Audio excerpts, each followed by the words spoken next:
All right, so Samsung. Crisis mode, or is it just like a Yeah. little hiccup? We've got a ton of articles here, plus there's that cold fusion deep dive on YouTube. So let's dive in and see what's really going on. Well, the first thing to understand is how deeply Samsung is connected to South Korea as a whole. I mean, it's not just a company, it's almost like a dynasty. Okay. They're responsible for a huge, like a massive portion of the country's entire GDP. So we're talking way more than just phones. Oh, yeah, way more. Think of it like this. Imagine if one family business, just one, was in charge of making your phone, the house you live in, and even like the hospital you'd go to. Whoa, okay. That puts things in perspective. Yeah, that's the level of influence we're talking about here. Yeah. And it's all built around this unique structure. It's called a K-ball. A table. I feel like I've heard that term before, but I don't really know what it But means. basically, it means it's a family-run conglomerate, like a Yeah. huge company, but it gets passed down through the generations. It gives them a ton of power, but it can also make them, well, a little less flexible. Mhm. And unfortunately, maybe even more vulnerable to scandals and things like that.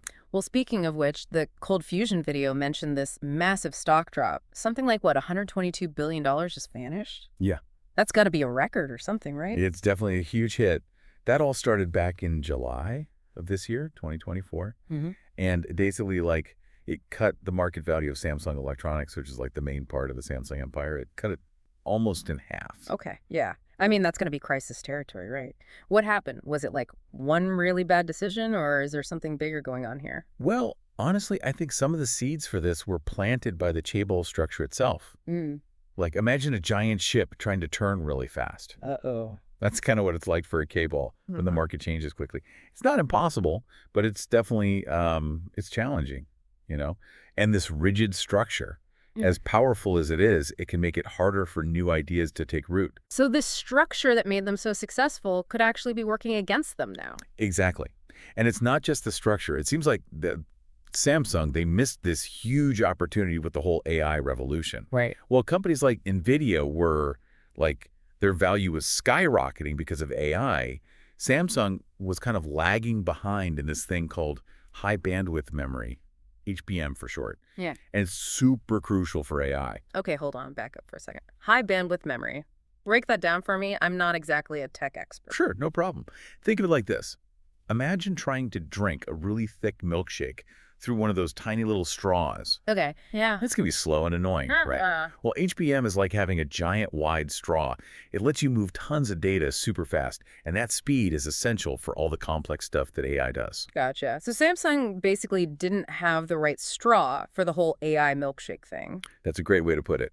And because of that, they weren't able to meet the needs of NVIDIA, who were looking for this HBM technology, so they lost a major client.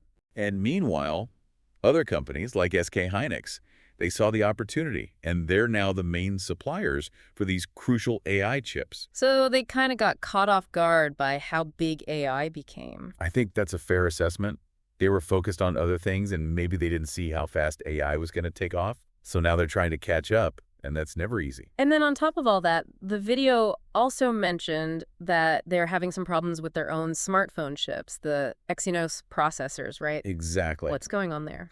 Well, those Exynos chips have gotten a lot of criticism, let's say, because they're not performing as well as the Snapdragon chips made by Qualcomm. Oh, okay. And in fact, Samsung has even started using those Snapdragon chips in their own Galaxy phones. Whoa, hold on. So they're using their competitors' chips in their own phones. In some markets, yeah. That's a pretty clear sign that something's not working. Right. It definitely raises some eyebrows. I mean, it suggests that they know their own chips are falling short, and it points to their struggles to keep up with TSMC. Who's TSMC again? Oh, they're the Taiwanese company that's like the giant in the chip manufacturing world. Right, right. So Samsung missed out on the AI boom, and now their own chips aren't measuring up. That's got to be tough. Yeah. And if all of that wasn't enough, it seems like there might be some trouble brewing inside Samsung itself, especially with the leadership. So it sounds like Samsung is facing some pretty big challenges, but the video also talked about some things they're trying to do to fix things. What are they doing to, like, turn things around? Well, I guess the first step is admitting you have a problem, Right. right? And it looks like Samsung's doing that. They've announced some pretty serious cost-cutting measures. Oh, like what? Well, they've hinted at potential layoffs, for one thing. Layoffs. That's never a good sign. How bad could it be? Some reports are saying it could affect like 10% of their workforce Wow. in Southeast Asia and Australia specifically. That's a lot of people. Sounds like they're really trying to tighten their belts. Yeah, it's a tough situation, but Yeah. it might be necessary. They're facing weaker demand, especially for memory chips, so they need to become more efficient. They're also cutting back on what they call their foundry operations. Foundry. Basically, it means they make chips for other companies, not just for themselves. So they're doing less of that now. So it sounds like they're pulling back from some areas to focus on others. Where are they going to invest their resources? The big focus seems to be on semiconductors and display technology.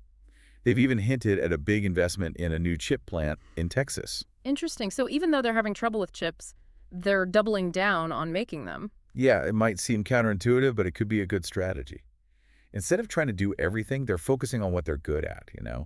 They're hoping to innovate and improve their manufacturing to get back on top.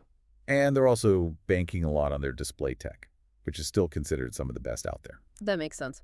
But what about AI? Are they doing anything to catch up in that market? They've publicly acknowledged that they were behind when it came to that high bandwidth memory stuff, and they say they're working on it. Okay. But, it's a really competitive market. Yeah, especially with SK Hynix being so far ahead. Do you think Samsung can really catch up? Well, that's the million-dollar question. It's going to take some serious breakthroughs.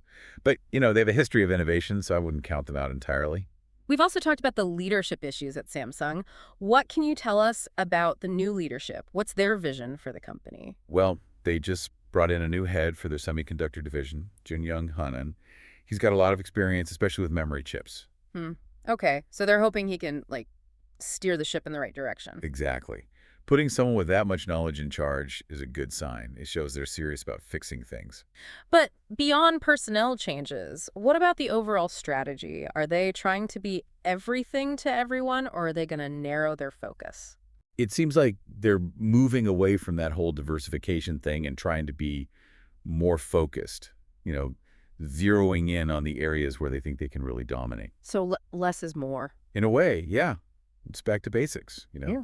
Focus on innovation, efficiency, and really strengthen those businesses that have always been their core. Okay. And what about the investors? Are they buying into all of this? Has the stock price recovered at all? It's a little early to say, honestly. The stock market is a fickle thing, Yeah. It's driven by a lot of emotions and speculation, not just hard facts. So they're basically waiting to see if these changes actually work, looking for results, not just promises. Exactly. And you have to remember, Samsung's not just any company. They're like a national treasure in South Korea, Yeah. almost a symbol of the country's success.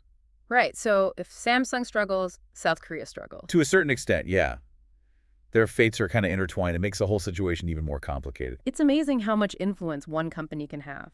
It really highlights how unique Samsung is in the global landscape, doesn't it? It does. And it makes their current struggles all the more interesting. So I guess the big question is Samsung really in crisis mode? Or is this just a temporary bump in the road? Well, they're definitely dealing with some big problems, So- but it's not like they're just sitting there, Right. right? They're trying to streamline things, make smart investments, and bring in fresh leadership. But, it's a high-stakes game. No one knows for sure what'll happen. I agree. The next few years are going to be crucial for Samsung. Can they adapt to this new world? Can they overcome the limitations of being a chaebol? Can they be a leader again? Those are the questions that will determine their future. It's definitely a story we're going to keep following closely. And for our listeners out there, I think the big takeaway here is, what can we learn from this? How can we apply these lessons to our own lives, our businesses, our investments? It's a great reminder that even the biggest companies can fall. But it also shows how important it is to adapt, to innovate, and to stay ahead of the curve. This story is not over yet, and we're all curious to see what happens next. But to really understand where this tech giant might be headed, we need to zoom out a bit and look at the bigger picture. All right, so let's zoom out, like you said, big picture time. What are some of the major trends that are shaping the tech world right now? Things that could really impact Samsung's future? Well, I think one of the biggest ones is the rise of China. Right. They're becoming a real powerhouse in tech, catching up fast in areas like chip manufacturing. Yeah, the Cold Fusion video mentioned that. It sounds like they're making a lot of progress, especially with those less advanced chips, the kind that go in everyday stuff like appliances. Exactly. They're not just aiming for the bleeding edge. Yeah. They're picking their battles, focusing on certain markets, and that's putting a lot of pressure on companies like Samsung. So it's not just the big players like TSMC that Samsung has to worry about anymore? All right, they got to keep an eye on those Chinese companies, too. Mm. And then, of course, there's the whole AI revolution, like we talked about before. AI is everywhere, right? It feels like it's changing everything, from Right. medicine to finance to transportation. Yeah. And Samsung, well, they kind of missed the boat on the whole hardware side of things. Yeah, they're definitely Right. playing catch up now. Yeah. But the pace of innovation in AI is insane. It's a constant race to stay ahead. Makes you wonder if they can really close that gap, given how fast everything's moving. Yeah, it's a valid concern. I mean, they're a huge company, and sometimes it's harder for big companies to change direction quickly. I guess that makes sense. Another trend I've been noticing is the whole focus on sustainability, like where things come from and how they're made. Oh, yeah, that's a big one, and it's only going to get bigger. Mm-hmm. Consumers are really demanding transparency now, and investors are too. They want to know that the companies they support are doing things the right way, It's environmentally, ethically. like people are voting with their dollars now, more than ever before. Exactly. Yeah. And while Samsung has made some efforts in this area, they definitely have room to improve. To stay competitive, they need to be proactive, not just reacting to pressure. Speaking of staying ahead of the curve, what about the metaverse and all that Web3 stuff? Is Samsung paying attention to that? Well, they've dabbled a little bit, but Yeah. it's hard to say how serious they are about it.